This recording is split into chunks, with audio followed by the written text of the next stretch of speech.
ഈ മൈക്രോ ലെവലിൽ എത്രത്തോളം ഫോക്കസ് ചെയ്യാമെന്നുള്ളത് നമ്മുടെ ഈ കേരളത്തിലൊക്കെ പിന്നെയും ചിലയിടത്തൊക്കെ അങ്ങനെ നടക്കാറുണ്ട്. മാർക്സിസ്റ്റ് പാർട്ടിക്ക് അത്തരം ഫോക്കസ് നടത്താറുണ്ട്. പക്ഷേ ഇത് നേരത്തെ തുടങ്ങിയിട്ടുണ്ടാവും അല്ലേ? 6 മാസത്തിന് മുമ്പേ തുടങ്ങി എന്നുള്ളതാണ്. ബീഹാറിൽ ഒരു കാരണവശാലും തോക്കരുത്. ബീഹാറിൽ തോറ്റാൽ അത് കേന്ദ്ര മന്ത്രിസഭയെ പോലും ചിലപ്പോൾ എന്തെങ്കിലും ബുദ്ധിമുട്ട് വരുത്തിക്കുമോ. അതിനൊക്കെ സെക്കൻഡ് മെത്തേഡുകൾ ABC പ്ലാനുകൾ വേറെ തയ്യാറാക്കിയിട്ടുണ്ട് ഇവിടെ പരാജയം വന്നാൽ പോലും. പക്ഷേ എങ്കിലും ഇതിലായിരുന്നു അവരുടെ ഫോക്കസ്. BJP RSS പ്രവർത്തകർ ഒരു 8 ലക്ഷത്തോളം പേര് ഈ 243 മണ്ഡലങ്ങളിലായിട്ട് കേന്ദ്രീകരിച്ചിരുന്നു. അത് ഇത്തവണ JDUവിൻ്റെ ഒരു സീറ്റ് പോലും പോകരുതെന്ന് അവർ ഫോക്കസ് ചെയ്തിരുന്നു എന്നുള്ളതാണ്. നമ്മുടെ പ്രധാനമന്ത്രി എടുത്തു പറയുകയും ചെയ്തിട്ടുണ്ട്, കോൺഗ്രസ് ഒരു മുസ്ലിം ലീഗായി അധപ്പതിച്ചിരിക്കുന്നു എന്ന് അദ്ദേഹം പ്രത്യേകം പറയുകയുണ്ടായി. മുസ്ലിങ്ങളുടെ മാത്രം മുസ്ലിം ലീഗ് എന്ന് പറഞ്ഞാൽ അദ്ദേഹം ഉദ്ദേശിക്കുന്നത് ഇവിടുത്തെ മുസ്ലിം ലീഗല്ല, തമിഴ്നാടും കേരളവും സെക്കൻഡറി ഫോക്കസ് ഉള്ളതെന്നാണെങ്കിൽ നമുക്ക് പറയാം. First focus, main focus Bengal തന്നെയായിരിക്കും.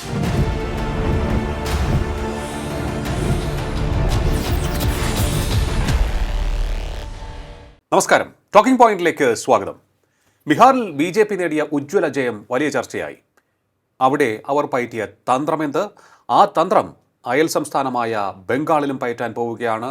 മറ്റ് പല സംസ്ഥാനങ്ങളിലേക്കും ഇതുവരെ ബാലി കേറാമല എന്ന് BJP കണക്കാക്കിയിരുന്ന സംസ്ഥാനങ്ങളിലേക്കൊക്കെ തന്നെ അവർക്ക് വഴിവെട്ടാൻ പോവുകയാണ് ഈ തന്ത്രങ്ങൾ. പരിശോധിക്കാം നമുക്ക് ഇതിൻ്റെ വിശദാംശങ്ങൾ. നമ്മോടൊപ്പം ചേരുകയാണ് രാഷ്ട്രീയ നിരീക്ഷകൻ അഡ്വക്കേറ്റ് വേണുഗോപാൽ MS. നമസ്കാരം സർ, ടോക്കിംഗ് പോയിന്റിലേക്ക് സ്വാഗതം. BJP ബീഹാറിൽ ഞെട്ടിപ്പിക്കുന്ന വിജയം നേടി. എല്ലാവരെയും എല്ലാ പ്രീപോൾ അതുപോലെ തന്നെ എക്സിറ്റ് പോൾ ഫലങ്ങളെയും ഒക്കെ തന്നെ തകർത്തെറിയുന്ന തരത്തിലുള്ള ഉജ്ജ്വല വിജയം അവർ നേടുകയുണ്ടായി. RJD തകർന്നടിഞ്ഞു. അവരുടെ സ്വപ്നത്തിൽ പോലും അവർ പ്രതീക്ഷിച്ചിട്ടുണ്ടാവില്ല ഇത്തരത്തിലൊരു, കരുതിയിട്ടുണ്ടാവില്ല ഇത്തരത്തിലൊരു വലിയ പരാജയം ഉണ്ടാവും. അവിടെയാണ് നമ്മൾ പരിശോധിക്കേണ്ട ഒരു കാര്യം. നിതീഷ് കുമാറിൻ്റെ തന്ത്രങ്ങളും ജനകീയ നടപടികളും ഒക്കെ തന്നെ, ജനക്ഷേമ പരിപാടികളും ഒക്കെ തന്നെ നമുക്ക് മനസ്സിലാക്കാൻ കഴിഞ്ഞിട്ടുണ്ട്. അതിനപ്പുറത്തേക്ക് BJP അവിടെ ഉണ്ടാക്കിയ ഇൻറോഡ്സ്, അത് ഏറ്റവും വലിയ ഒറ്റക്കക്ഷിയിലേക്കുള്ളൊരു കുതിപ്പാണ് അവർ നടത്തിയിരിക്കുന്നത്.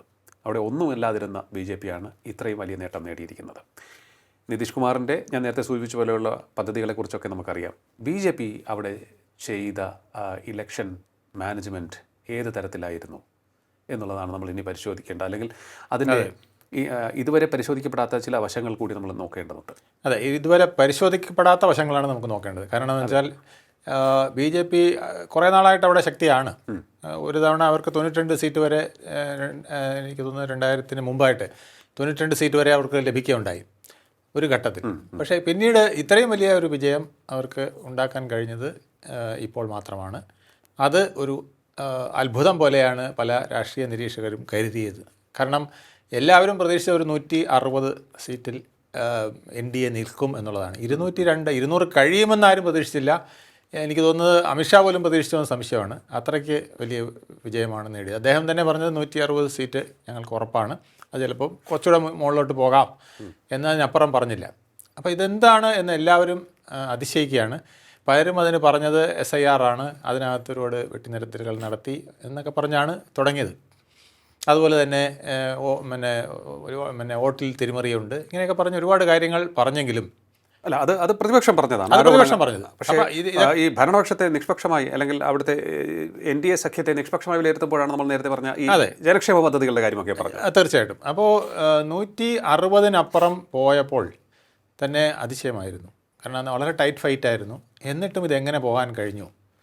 അതിനാണ് ഇലക്ഷൻ സ്ട്രാറ്റജിയുടെ ചില അത്ഭുതങ്ങൾ BJP അവിടെ കാട്ടി എന്നുള്ളതാണ്. ഇതിവിടെ മാത്രമല്ല, മുമ്പ് മഹാരാഷ്ട്രയിലും ഹരിയാനയിലും നടത്തിയിരുന്നു, ഡൽഹിയിലും ഇത് തന്നെയാണ്.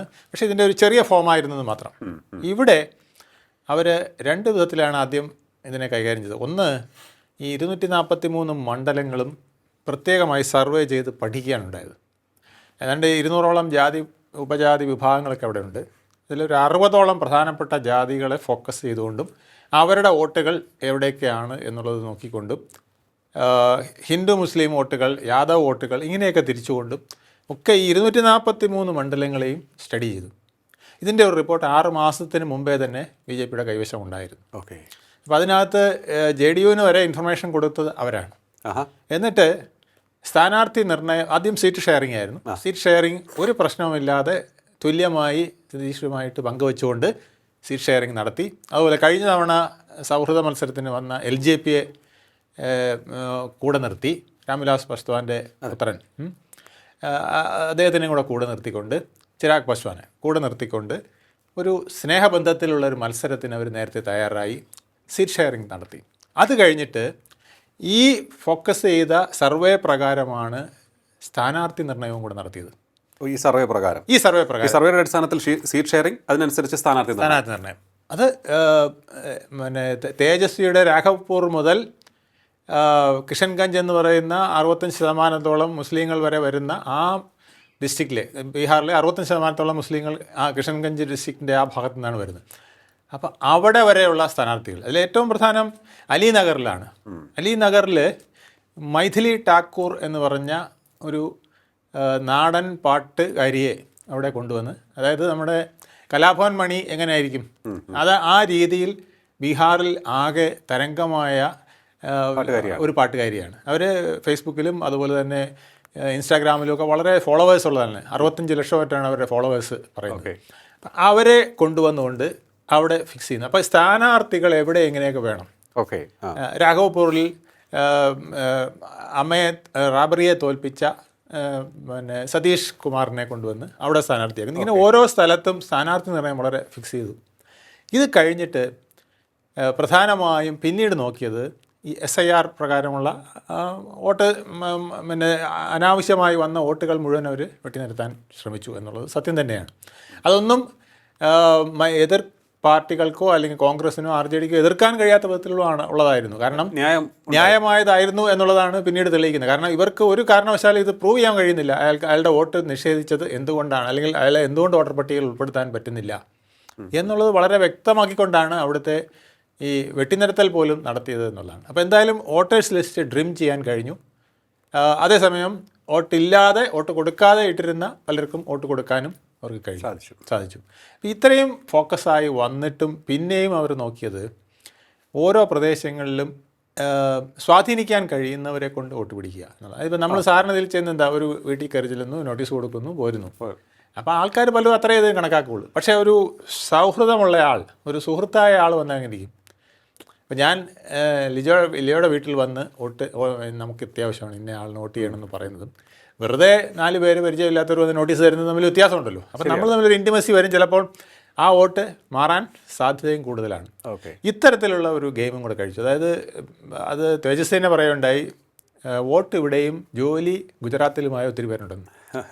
അപ്പോൾ ഗുജറാത്തിൽ നിന്നും വരെ ഇവിടെ വോട്ട്, പിന്നെ ജോലി അവിടെയാണ്, പക്ഷേ വോട്ട് ഇവിടെ ഉണ്ട്. ആ വന്ന ആൾക്കാർ അവർക്ക് വീക്കായിട്ടുള്ള ഏതൊക്കെ കോൺസ്റ്റിറ്റ്യുവൻസിയാണോ ആ കോൺസ്റ്റിറ്റ്യുവൻസി കേന്ദ്രീകരിച്ചുകൊണ്ട് ഇവരുടെ പ്രവർത്തനവും വളരെ നിർണായകമായിരുന്നു എന്നുള്ളതാണ്. അവർക്ക് ഓരോരുത്തർ, ഇപ്പോൾ 100 പേരെ അങ്ങനെ ഡെപ്യൂട്ട് ചെയ്തിട്ടുണ്ടെങ്കിൽ ആ 100 പേര് 5 വീടുകൾ വീതം കോൺസെൻട്രേറ്റ്, അല്ലെങ്കിൽ 10 വീടുകൾ കോൺസെൻട്രേറ്റ് ചെയ്തുകൊണ്ടാണ് അവിടുത്തെ വോട്ടുകൾ ക്യാൻവാസ് ചെയ്യുന്നതിന് വരെ സ്പെസിഫിക് ആയിട്ട് ഇങ്ങനെ ഐഡൻറ്റിഫൈ ചെയ്ത് വെച്ചു. 100 പേര് 5 വീടെന്ന് പറഞ്ഞാൽ തന്നെ 500 വീടായി. അപ്പോൾ അവിടുത്തേക്ക് 8-10 വോട്ടുകളാണ്. നമ്മൾ 10 വോട്ട് വെച്ചാൽ 5000 വോട്ടായി. 5000 വോട്ട് അപ്പുറത്തെ സൈഡിൽ നിന്ന് ഇപ്പുറത്ത് വരുമ്പോൾ 10000 വോട്ടിൻ്റെ ഡിഫറൻസാണ് ഒരു കോൺസ്റ്റിറ്റ്യുവൻസിയിൽ. ഓരോ വീടുകൾ വെച്ച് നോക്കുമ്പോൾ ഇത് 100 പേരൊന്നുമല്ല, അതിൽ കൂടുതൽ പേര് പലയിടത്തും ഇങ്ങനെ ഡിപ്ലോയ് ചെയ്യപ്പെട്ടിട്ടുണ്ടെന്നാണ് പറയുന്നത് ഒരു കോൺസ്റ്റിറ്റ്യുവൻസി തന്നെ.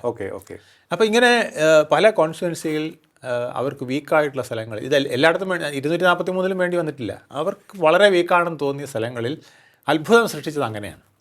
മൈന്യൂട്ട് ഡീറ്റെയിൽസിലേക്ക് പോയി. ഇത് തന്നെയാണ് മാക്രോ ലെവലിലേക്ക് ഇത് ഇവർ മുമ്പും പരിശീലിച്ചിരുന്നു. ഇപ്പോൾ കേജ്രിവാൾ തോറ്റത് എന്ത് അത്ഭുതം എന്നെല്ലാവരും പറയുന്നത്. 2013 മുതൽ ഷീലാ ദീക്ഷിത്തിനെ വരെ തോൽപ്പിച്ച് അങ്ങനെ വിജയം പാറിച്ച കേജ്രിവാൾ എങ്ങനെ അവിടെ തോറ്റു? അദ്ദേഹത്തിന് 5000-10000 വോട്ടിൻ്റെ ഭൂരിപക്ഷം എപ്പോഴും കിട്ടുന്ന ആളെങ്ങനെ തോറ്റു? 25,000 വോട്ടായിരുന്നു ഷീലാ ദീക്ഷിത്തിനെ തോൽപ്പിച്ചപ്പോൾ ഭൂരിപക്ഷം. അപ്പോൾ അതിൽ നിന്ന് എങ്ങനെ മാറി എന്നുള്ളത് ഇതേ അനാലിസിസ് തന്നെയാണ് അന്ന് നടത്തിയത്. അതായത് ഹരിയാനയിലെയും കിഴക്കൻ UPയിലെയും ഒരുപാട് പേര് അവിടെ ജോലി ചെയ്യുന്നുണ്ട്. ഇവരായിരുന്നു കേജ്രിവാളിൻ്റെ വോട്ടിൻ്റെ ശക്തി. അപ്പോൾ ഈ 2 സ്ഥലങ്ങളിലെയും BJP പ്രവർത്തകരെ, അവരുടെ ബന്ധുക്കളെയൊക്കെ ഉപയോഗിച്ചിട്ടാണ് ഈ ആൾക്കാരുടെ വോട്ടുകൾ BJPക്ക് അനുകൂലമാക്കി താഴെ മാറ്റിയത് എന്നുള്ളത് വലിയ പ്രധാനപ്പെട്ടൊരു ഘടകമാണ്. മഹാരാഷ്ട്രയിലും ഇതേ സംഗതി തന്നെ നടന്നിട്ടുണ്ട്. അത് അവിടെ നടന്നത് വേറൊരു വിധമാണ്. ഈ പിന്നെ ശരത് പവാറിൻ്റെ, അജിത് പവാറിൻ്റെ ഒരു ടീമിനെ ഇപ്പുറത്തും, അതുപോലെ തന്നെ ശിവസേനയിലെ പിന്നെ NDAയുടെ കൂടെ നിൽക്കുന്ന വിഭാഗത്തിനെയും ഉപയോഗിച്ചുകൊണ്ട് മറ്റ് സൈഡിലെ കുറേ വോട്ടുകൾ അങ്ങനെ പിടിക്കാനായിട്ടുള്ള സ്പെസിഫിക് ആയിട്ടുള്ള ഇൻഡിവിജ്വൽ റിലേഷൻഷിപ്പ്, അതായത് ഈ മൈക്രോ ലെവലിൽ എത്രത്തോളം ഫോക്കസ് ചെയ്യാമെന്നുള്ളത് നമ്മുടെ ഈ കേരളത്തിലൊക്കെ പിന്നെയും ചിലയിടത്തൊക്കെ അങ്ങനെ നടക്കാറുണ്ട്. മാർക്സിസ്റ്റ് പാർട്ടിക്ക് അത്തരം ഫോക്കസ് നടത്താറുണ്ട്. പക്ഷേ ഇത് നേരത്തെ തുടങ്ങിയിട്ടുണ്ടാവും അല്ലേ? 6 മാസത്തിന് മുമ്പേ ഇത് തുടങ്ങി എന്നുള്ളതാണ്. ഇലക്ഷന് മുമ്പേ 6 മാസം മുമ്പേ ഇത്തരം കാര്യങ്ങൾ, 6 മാസം മുമ്പേ അവരുടെ സർവേ പൂർത്തിയായ ഉടൻ തന്നെ ഇത് ഓരോ കോൺസ്റ്റിറ്റ്യുവൻസി വൈസ് അതിൻ്റെ ഡീറ്റെയിൽസ് കൊടുക്കുകയാണ്. ഇപ്പോൾ പാറ്റ്നയിൽ ഇരുന്നു കൊണ്ട് 243 മണ്ഡലങ്ങളിലെയും ഈ സർവേ ചെയ്ത ഡീറ്റെയിൽസ് അടക്കം സാധാരണ പ്രവർത്തകരിലേക്ക് ഉൾപ്പെടെ എത്തിച്ചിരുന്ന ജോലി ധർമ്മേന്ദ്ര പ്രധാൻ എന്ന കേന്ദ്രമന്ത്രിയാണ് ചെയ്തുകൊണ്ടിരുന്നത്.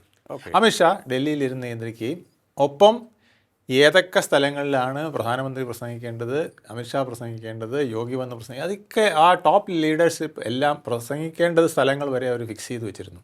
ഏതൊക്കെ സ്ഥലങ്ങൾ, എത്ര യോഗങ്ങൾ, അതിൽ ആരെയൊക്കെ പങ്കെടുപ്പിക്കണം, ഇങ്ങനെയുള്ള ഏതൊക്കെ വിഭാഗങ്ങളെ പങ്കെടുപ്പിക്കണം, ഇതെല്ലാം വളരെ വ്യക്തമായി ഫിക്സ് ചെയ്തുകൊണ്ട് വളരെ മൈന്യൂട്ടായിട്ട് ഉള്ള ഡീറ്റെയിൽസിലേക്ക് പോയിട്ടുള്ള ഒരു ഇലക്ഷൻ മാനേജ്മെൻറ്റും എൻജിനീയറിങ്ങും ആണ് നടന്നത്. അത് ഇവിടെ പലർക്കും അറിയില്ല. അത് എല്ലാവരും പറയും ഇലക്ഷൻ എൻജിനീയറിംഗ് എന്ന്. അന്ന് ഞാൻ പിന്നെ വേറെ ചിലരുടെ ടോക്ക് കേട്ടത് ഇത് ഇലക്ഷൻ എൻജിനീയറിംഗ് മാത്രമല്ല, ഇതിനകത്ത് കാസ്റ്റ് എൻജിനീയറിംഗ് ഉണ്ട്, റിലീജിയസ് എൻജിനീയറിംഗ് ഉണ്ട്, ഫിനാൻഷ്യൽ എൻജിനീയറിംഗ് ഉണ്ട്. ഓരോരുത്തർക്കും ഓരോ വിധത്തിൽ എന്തൊക്കെയാണ് ഓരോ മണ്ഡലങ്ങൾ കേന്ദ്രീകരിച്ച് ചെയ്യേണ്ടത് ആ വിധത്തിൽ ഫോക്കസ് ചെയ്തുകൊണ്ടൊരു വലിയ മാറ്റത്തിനായിരുന്നു അവർ ശ്രമിച്ചത്. എനിക്ക് തോന്നുന്നു കാരണം ഈ ബീഹാറിൽ ഒരു കാരണവശാലും തോക്കരുത്. ബീഹാറിൽ തോറ്റാൽ അത് കേന്ദ്ര മന്ത്രിസഭയെ പോലും ചിലപ്പോൾ എന്തെങ്കിലും ബുദ്ധിമുട്ട് വരുത്തിക്കുമോ. അതിനൊക്കെ സെക്കൻഡ് മെത്തേഡുകൾ ABC പ്ലാനുകൾ വേറെ തയ്യാറാക്കിയിട്ടുണ്ട് ഇവിടെ പരാജയം വന്നാൽ പോലും. പക്ഷേ എങ്കിലും ഇതിലായിരുന്നു അവരുടെ ഫോക്കസ്. പരാജയമേ വരാൻ പാടില്ല, ഒരു കാരണവശാലും പരാജയം വരാൻ പാടില്ല മാത്രമല്ല ഒരു 160 സീറ്റിലെ വിജയം. ആ ഫോക്കസ് ചെയ്ത് വന്നത് 202 സീറ്റിലേക്ക് മാറുകയാണ് ഉണ്ടായതെന്നുള്ളത്. എനിക്കൊന്ന് കൂടുതൽ ഊന്നൽ ചിലപ്പോൾ ഈ കാസ്റ്റ് എഞ്ചിനീയറിങ്ങിന് കൊടുത്തിട്ടുണ്ടാവണം. ഈ വലിയ രീതിയിൽ ഈ യാദവ് വോട്ടുകൾ ഇപ്പോൾ NDAയിലേക്ക് വന്നിട്ടുണ്ടെന്നാണ്. യാദവ് വോട്ടുകൾ സ്പെസിഫിക് ഫോക്കസ് കൊടുക്കാൻ കഴിഞ്ഞു. അതിന് പ്രധാന കാരണം രാഹുൽ ഗാന്ധിയാണെന്നാണ് പറയുന്നത്.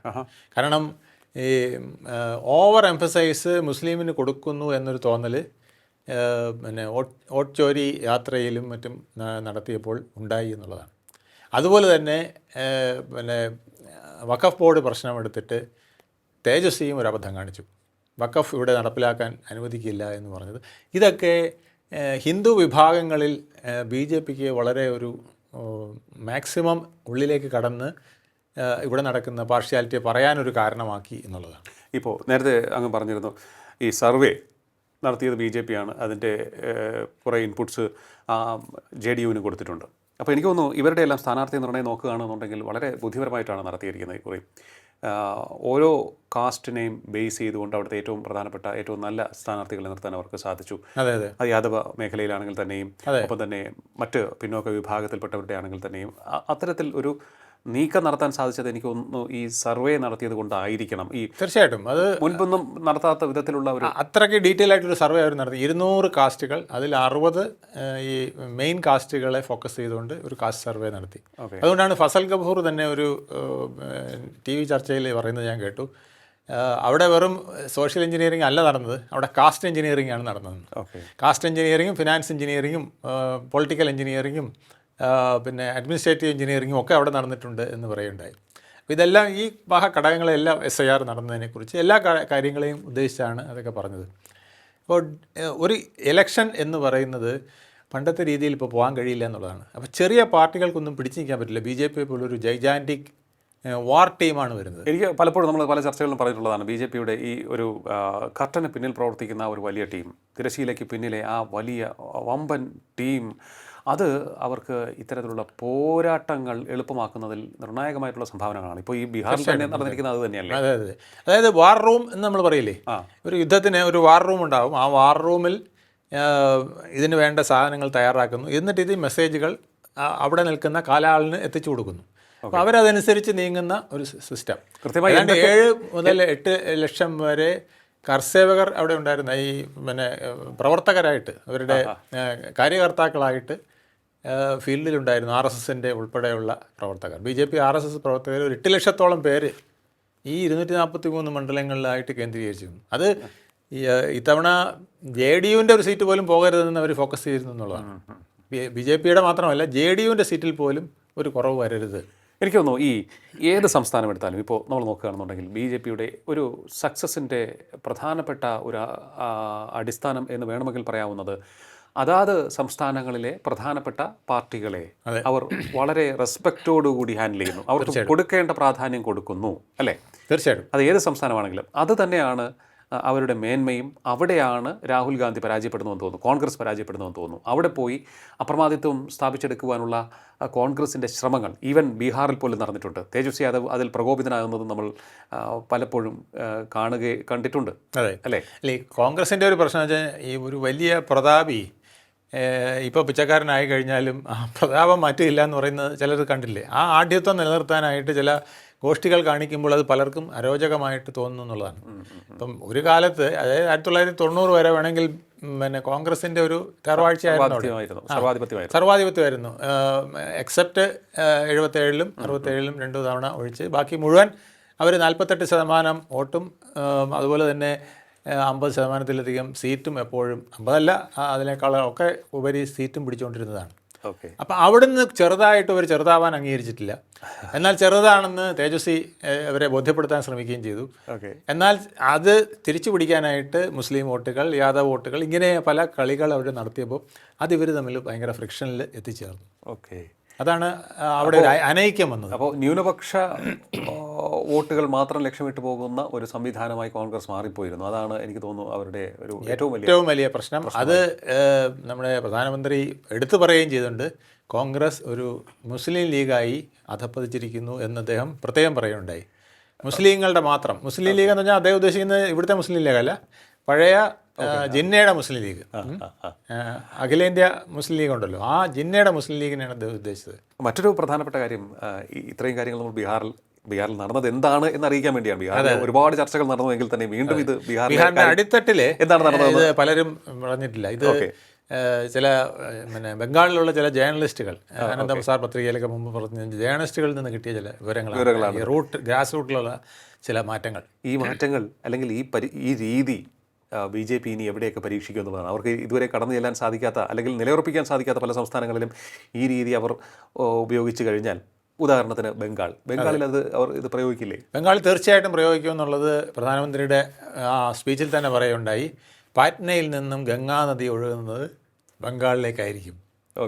ബംഗാളിലേക്കാണ്. അപ്പോൾ അത് ആ മാറ്റം ഇനി ബംഗാളിലേക്കാണ് പോകുന്നത് എന്നുള്ളതാണ്. അപ്പോൾ ഇനി ഈ അതേ ടാക്ടിക്സ് തന്നെയായിരിക്കും ബംഗാളിലും എടുക്കാൻ പോകുന്നതെന്നുള്ളതാണ്. ബംഗാൾ, എനിക്ക് തോന്നുന്നു ബംഗാളിലെ ജനങ്ങൾ ഏതെങ്കിലും ഒരു എപ്പോഴും അധികാരത്തിനൊപ്പം നിൽക്കുന്നവരാണെന്നാണ് എനിക്ക് തോന്നിയിട്ടുള്ളത്. പലപ്പോഴും റിപ്പോർട്ടുകൾ അവിടെ പലപ്പോഴും ഒരു തമിഴ്നാടിൻ്റെ കൂട്ടുള്ള ഒരു ശൈലിയുണ്ട്. അതായത് ദേശീയ നേതൃത്വത്തിൻ്റെ മുഖ്യധാരയിൽ നിന്നും വേറിട്ട് നിൽക്കുക. അത് മുമ്പ് കമ്മ്യൂണിസ്റ്റുകാരുടെ കയ്യിലായിരുന്നെങ്കിൽ കുറച്ച് നാൾ കോൺഗ്രസ് നിർത്താൻ ശ്രമിച്ചെങ്കിലും പിന്നീട് അത് കമ്മ്യൂണിസ്റ്റുകാരുടെ കയ്യിലായി. 30 വർഷം ജ്യോതിബാസുവിൻ്റെ ഏകാധിപത്യം പോലുള്ള ഒരു ഭരണശൈലിയായിരുന്നു അവിടെ പോയിരുന്നത്. അത് കഴിഞ്ഞാണ് പെട്ടെന്ന് അവിടെ മമത കയറി സ്ഥാനം പിടിക്കുകയും BJP വോട്ട് പിടിക്കാൻ ശ്രമിക്കുകയൊക്കെ ചെയ്ത് രാഷ്ട്രീയ ഭൂപടം, രാഷ്ട്രീയ അന്തരീക്ഷം മൊത്തത്തിൽ മാറിപ്പോയി ബംഗാളിൻ്റേത്. എനിക്ക് തോന്നുന്നു ആ 30 വർഷം ജനങ്ങൾ ഒരുപാട് സഹിച്ചു എന്ന് തോന്നുന്നു. അതെ, ഈ ജംഗിൾ രാജ് പോലെയൊന്നും ആയില്ല എങ്കിൽ തന്നെ ദാരിദ്ര്യം അവരെ വല്ലാണ്ട് അലട്ടി, തൊഴിലില്ലായ്മ വളരെ വല്ലാണ്ട് അലട്ടി. അവിടെ ഗരീബി രാജായിരുന്നു. ശരിക്കും പറഞ്ഞാൽ അവിടെ അടിയൊന്നും ആർക്കും കിട്ടിയില്ല. പക്ഷേ ദാരിദ്ര്യം അവരുടെ അടിസ്ഥാന പ്രശ്നമായി. വികസനമില്ലാതെ പഴയ ഗലികൾ, പഴയ റോഡുകൾ, എന്തിന് കൽക്കട്ട പോലും ഒരു മാറ്റവുമില്ലാത്തൊരു കൽക്കട്ട.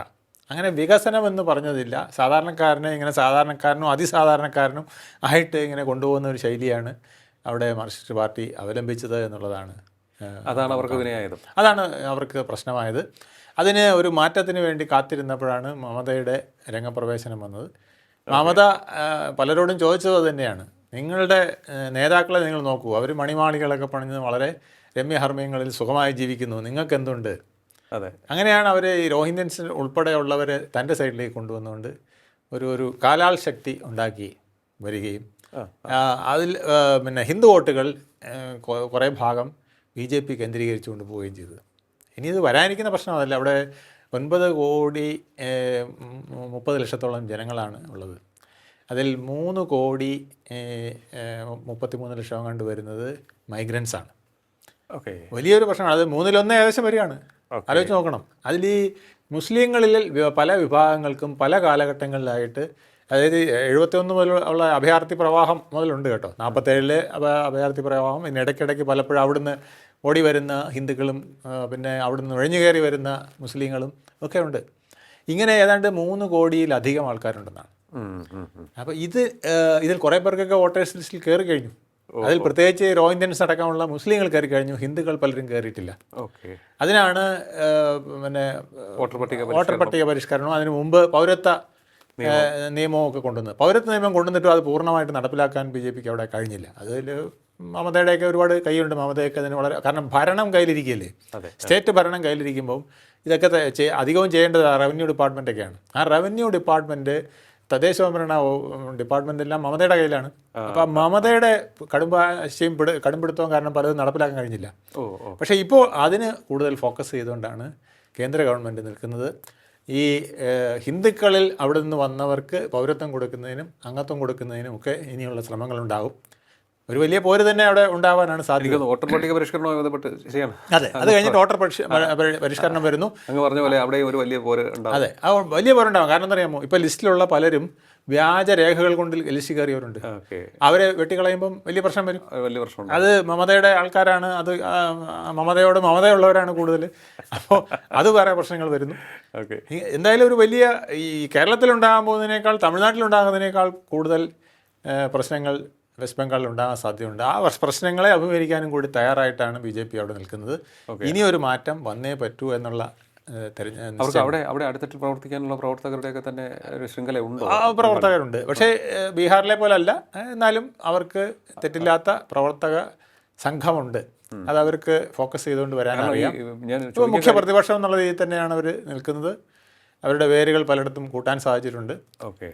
പക്ഷെ അവർക്ക് കൂടെ നിർത്തേണ്ട പലരെയും കൂടെ നിർത്താൻ കഴിഞ്ഞില്ല. ഞാൻ പറഞ്ഞില്ലേ, ഈ മൈഗ്രൻ്റ് ആയിട്ടുള്ള കുറേ ഹിന്ദു വിഭാഗങ്ങൾ ഇപ്പോഴും അവിടെ അങ്ങനെ നിൽക്കുന്നത്. ഞാൻ ചോദിക്കാൻ കാര്യം, അവർക്ക് അവിടെ നിലയുറപ്പിക്കാൻ സാധിക്കുമോ എന്ന് ചോദിക്കാൻ കാര്യം, ബംഗാളിൽ ഒരു പ്രത്യേകതയുണ്ട്.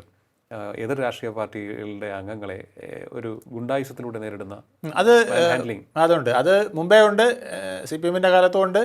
പക്ഷേ അത് ഇപ്പോൾ വളരെ ശക്തമായിട്ട് മമത നടപ്പിലാക്കി വരുന്നുണ്ട്. CPM-കാരെ അടിച്ചോടിച്ച് അവരുടെ പാർട്ടി ഓഫീസിൽ പോലും തൃണമൂലിൻ്റെ കൊടി വെച്ച പേരും മാറ്റി CPM ബ്രാഞ്ച് കമ്മിറ്റി എന്നുള്ളത് മാറ്റി തൃണമൂൽ ബ്രാഞ്ച് കമ്മിറ്റിയാക്കി തൃണമൂലിൻ്റെ കൊടിയും വെച്ച സന്ദർഭങ്ങളൊക്കെ, കാര്യങ്ങളൊക്കെ ഒത്തിരി നടന്നിട്ടുണ്ട്. അപ്പോൾ അവിടെ ഒരു വളരെ വലിയ വെല്ലുവിളിയാണ് BJP നേരിടുന്നത്, അവിടെ പ്രവർത്തിക്കാനും അല്ലേ? അതെ.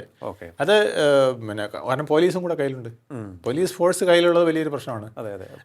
നമ്മളത് കണ്ടിട്ടുണ്ട്. ഉണ്ട്. അതുപോലെ അമിത മുസ്ലിം പ്രീണനം അവിടെയും മമതയ്ക്ക് പ്രശ്നമാകുമെന്നാണ് ഇപ്പോഴത്തെ റിപ്പോർട്ട് പറയുന്നത്. കാരണം ഈ ബീഹാറിൽ സംഭവിച്ചതിൻ്റെതിനേക്കാൾ എത്രയോ ഇരട്ടി കൂടുതൽ ഈ മുസ്ലിം പ്രീണനം ബംഗാളിൽ നടക്കുന്നുവെന്ന് അവിടുത്തെ ഹിന്ദുക്കൾക്കിടയിൽ ഒരു പരാതിയുണ്ട്. അപ്പോൾ റോഹിന്ത്യൻസ് ഇവിടെ കയറി പോരെന്നൊക്കെ പറഞ്ഞ ഇടയ്ക്ക് ചില ഗ്രാമങ്ങളിലൊക്കെ എഴുതി വെച്ചിരുന്നു. അവരെയൊക്കെ ഭയങ്കരമായിട്ട് മമത കൈകാര്യം ചെയ്തു. ആ ബോർഡ് എടുത്ത് കളഞ്ഞു എന്ന് മാത്രമല്ല, അതിൻ്റെ പിന്നിൽ നിന്നവരെ മുഴുവൻ അറസ്റ്റ് ചെയ്യുകയും അവർക്ക് നിയമത്തിൻ്റെ മുമ്പിൽ അവരെ കൊണ്ടുവന്ന് പീഡിപ്പിക്കുകയൊക്കെ ചെയ്തെന്ന് പറഞ്ഞ് വലിയ പ്രശ്നങ്ങൾ അവിടെ അത് നിൽപ്പുണ്ട്. അപ്പോൾ അസംതൃപ്തരായ ഇത്തരത്തിൽപ്പെട്ട ഒരുപാട് പേരുണ്ട്. ഇവരുമൊക്കെ തമ്മിലുള്ള ഒരു വാറായിരിക്കും SIR എന്ന് തോന്നുന്നു അല്ലേ? അപ്പോൾ ഈ ബീഹാറിൽ നിന്നും നമ്മൾ ബംഗാളിലേക്ക് നോക്കുമ്പോൾ അതാണ് കാഴ്ച. അവിടെ ഒരു വല്ലാതെ സങ്കീർണമായ സാധ്യതയുണ്ട്. എന്തായാലും പക്ഷേ ബീഹാർ കഴിഞ്ഞ് ബംഗാൾ അവർ നല്ല രീതിയിൽ ഫോക്കസ് ചെയ്യുന്നു. ഇപ്പോൾ തമിഴ്നാടും കേരളവും സെക്കൻഡറി ഫോക്കസ് ഉള്ളതാണെങ്കിൽ നമുക്ക് പറയാം. First focus, main focus Bengal തന്നെയായിരിക്കും. ബംഗാൾ തന്നെയാണ്. കാരണം നമ്മൾ പറയുമ്പോൾ ഈ കേരളത്തിലെ രാഷ്ട്രീയം വ്യത്യസ്തമാണ്, തമിഴ്നാട്ടിലെ രാഷ്ട്രീയവും വ്യത്യസ്തമാണ്. അതെ, ഇതര സംസ്ഥാനങ്ങളിൽ നിന്നുമൊക്കെ നോക്കുമ്പോൾ. അപ്പോൾ അങ്ങനെയാണെങ്കിൽ അവർക്ക് കുറേ കൂടി എളുപ്പം എനിക്ക് തോന്നുന്നു. ശക്തമായ കായികമായി നേരിടുന്ന എതിരാളികളുണ്ടെങ്കിൽ പോലും ബൗദ്ധികമായി ഇൻ്റലക്ച്വലി അവർക്ക് കടന്നു കയറാൻ സാധിക്കും. ജനങ്ങളുടെ മനസ്സിലേക്കൊക്കെ ഇടം പിടിക്കുവാൻ അവർക്ക് സാധിക്കുമെന്ന് എനിക്ക് തോന്നുന്നു. അവിടെ ബംഗാളിലൊക്കെ വളരെ വേഗത്തിൽ കഴിയും. കേരളത്തിനെ അപേക്ഷിച്ച് വളരെ വേഗത്തിൽ കഴിയും.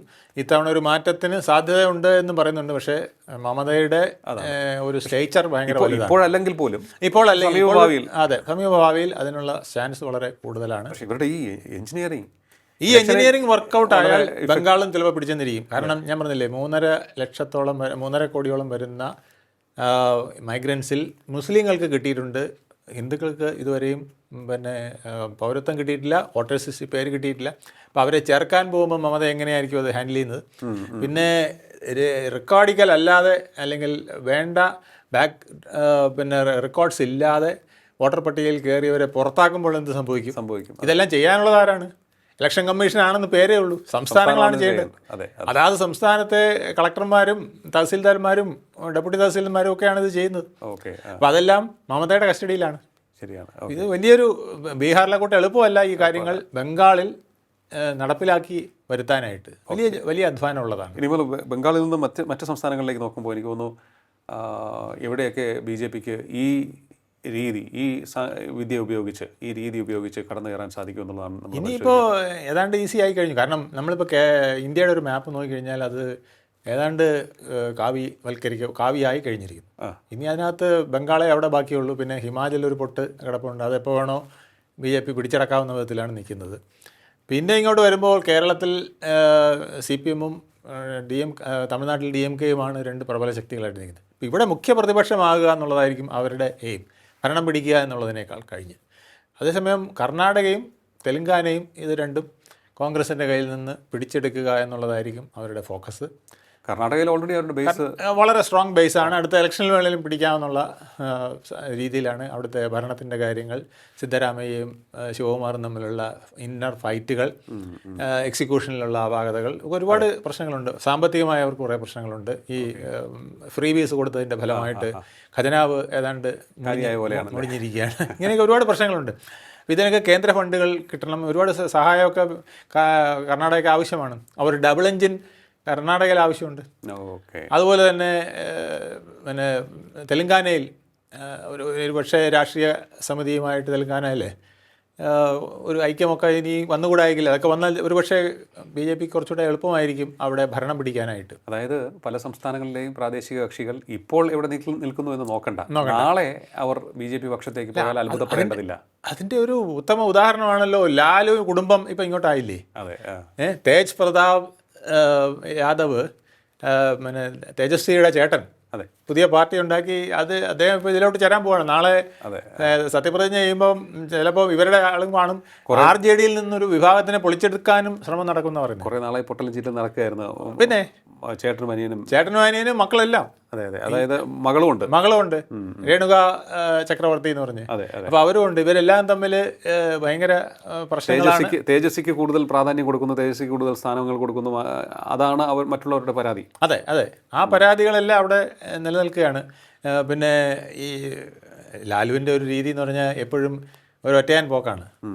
ആ പോക്കിൽ ചിലപ്പോൾ തനിക്ക് ഇഷ്ടപ്പെട്ടവരെ മാത്രമേ, 9 മക്കളുണ്ടല്ലോ എല്ലാത്തിനെയും, ഇതിൽ 2 ആൺപിള്ളേരാണ്, ബാക്കിയെല്ലാം പെൺപിള്ളേരാണ്. അപ്പോൾ ഇതിൽ തേജസ്വിയെ മാത്രമേ അദ്ദേഹം ഒരു ഓമനപുത്രനായിട്ട് കണ്ടിട്ടുള്ളൂ, എൻ്റെ അടുത്ത ആളെന്നുള്ള രീതിയിൽ കണ്ടിട്ടുള്ളൂ. ബാക്കിയുള്ളവരെ എല്ലാം ഒരു സെക്കൻഡ് ഗ്രേഡ് ആയിട്ടിരുന്നതിൻ്റെ വിഷമങ്ങൾ അവർക്കുണ്ട്. മൂത്തവനായ തേജ് പ്രതാപിന് പരിഗണന കിട്ടാത്തത് കൊണ്ട് പുള്ളി പുറത്തേക്ക് പോവുകയും പ്രത്യേക പാർട്ടി ഉണ്ടാക്കി ഇത്തവണ മത്സരിക്കുകയും ചെയ്തല്ലോ. പക്ഷേ ഇത് തോറ്റുപോയി. എന്നാൽ പോലും RJD-യിൽ ഒരു വിള്ളൽ, അത് BJPയുടെ ഒരു മോഹമാണ്. കാരണം RJD ഇങ്ങനെ നിന്നാൽ അടുത്ത ഇലക്ഷന് പെട്ടെന്ന് RJDക്ക് വലിയ വോട്ട് പെർസെൻറ്റേജ് ഒന്നും കുറഞ്ഞിട്ടില്ല, സീറ്റ് കുറഞ്ഞു, പക്ഷേ വോട്ടിൽ പെർസെൻറ്റേജിലൊന്നും വലിയ കുറവ് വന്നിട്ടില്ല. അപ്പോൾ RJD ഭാവിയിൽ BJPക്ക് ഒരു വിനയാണ് ബീഹാറിൽ. അപ്പോൾ അതുകൊണ്ട് RJD ഒന്ന് കട്ട് ഷോട്ട് ചെയ്യണം, അതിൻ്റെ ഒരു വിഭാഗത്തിനെ കൂടി ഇപ്പുറത്ത് കൊണ്ടുവരണമെന്നുണ്ട്. അത് തേജ്പാലിലും ഈ പിന്നെ ചൗധരിയിലും രോഹിണി ആചാര്യയിലും ഒക്കെ ആയിരിക്കും എന്നാണ് എനിക്ക് തോന്നുന്നത്. എന്തായാലും BJP ബീഹാറിൽ പ്രയോഗിച്ച തന്ത്രം ഇതര സംസ്ഥാനങ്ങളിലും പ്രയോഗിക്കുമെന്നുള്ള കാര്യത്തിൽ യാതൊരു സംശയവുമില്ല. ഇത് അവർ നേരത്തെ തന്നെ പല സംസ്ഥാനങ്ങളിലൊക്കെ തന്നെ നടപ്പാക്കിയതാണ്. അത് കുറേ കൂടി വളരെ വളരെ ശക്തമായി ബീഹാറിൽ നടപ്പിലാക്കി എന്ന് മാത്രം, കുറേ കൂടി തീവ്രമായി. ആ രീതി തന്നെ ബംഗാളിലും തുടരും. ബംഗാളിൽ സമീപ ഭാവിയിൽ ഏറ്റവും അടുത്ത തിരഞ്ഞെടുപ്പുകളിൽ അല്ല എങ്കിൽ പോലും അതിനടുത്ത് വരുന്ന തിരഞ്ഞെടുപ്പുകളിലൊക്കെ തന്നെ BJPക്ക് ശക്തമായ സാന്നിധ്യമാകാൻ അല്ലെങ്കിൽ അറിയിക്കുവാൻ സാധിക്കും എന്നുള്ള കാര്യത്തിൽ സംശയം വേണ്ട എന്നാണ് അറിയാൻ കഴിയുന്നത്. അതുപോലെ തന്നെ തെക്കേ ഇന്ത്യയിലേക്കും BJP ഇതേ തന്ത്രം പ്രയോഗിക്കും. കേരളവും തമിഴ്നാടും ഒഴികെയുള്ള ഇടങ്ങളിലൊക്കെ തന്നെ ഇത് വലിയ രീതിയിൽ ഫലപ്രാപ്തിയിലെത്താനുള്ള സാധ്യതയാണുള്ളത്. കേരളത്തിലും തമിഴ്നാട്ടിലും ഒരു വ്യത്യസ്തമായ പൊളിറ്റിക്കൽ സാഹചര്യമാണ് നിലനിൽക്കുന്നത്. അതുകൊണ്ട് തന്നെ അവിടെ വ്യത്യസ്തമായ ഒരു അപ്രോച്ചും അവർക്ക് വേണ്ടി വന്നേക്കും. എങ്കിലും ഏറെ നാളായി അവിടെ ഭരിക്കുന്ന പാർട്ടികളിൽ ജനങ്ങൾക്കുള്ള വിശ്വാസം നഷ്ടപ്പെടുക, അഴിമതിയെക്കുറിച്ചുള്ള കാര്യങ്ങൾ പുറത്തു വന്നുകൊണ്ടിരിക്കുന്നു. ഇത്തരത്തിലുള്ളൊരു സാഹചര്യത്തിൽ കുറ്റമറ്റ ഭരണം പ്രതീക്ഷിക്കുന്ന, ഭരണത്തിൽ ഒരു മാറ്റം പ്രതീക്ഷിക്കുന്ന ജനങ്ങൾ മാറി ചിന്തിക്കും എന്നും BJP കേന്ദ്ര നേതൃത്വം വളരെ വലിയ രീതിയിൽ പ്രതീക്ഷിക്കുന്നുണ്ട്. ഒപ്പം ഇവിടെ ഒരു എലീറ്റായിട്ടുള്ള പൊളിറ്റിക്കൽ മൂവ്മെൻറ്റിനും BJP വളരെ വലിയ രീതിയിൽ തന്ത്രങ്ങൾ മെനയുന്നു എന്ന് നമുക്ക് മനസ്സിലാക്കാൻ കഴിയുന്നു. വളരെയധികം നന്ദി സാർ. ഇത്ര സമയം ടോക്കിംഗ് പോയിന്റുമായി സംസാരിച്ചു. ടോക്കിംഗ് പോയിന്റ് ഈ അധ്യായം ഇവിടെ പൂർണ്ണമാകുന്നു. ഇനി അടുത്ത എപ്പിസോഡിൽ കാണാം. നമസ്കാരം.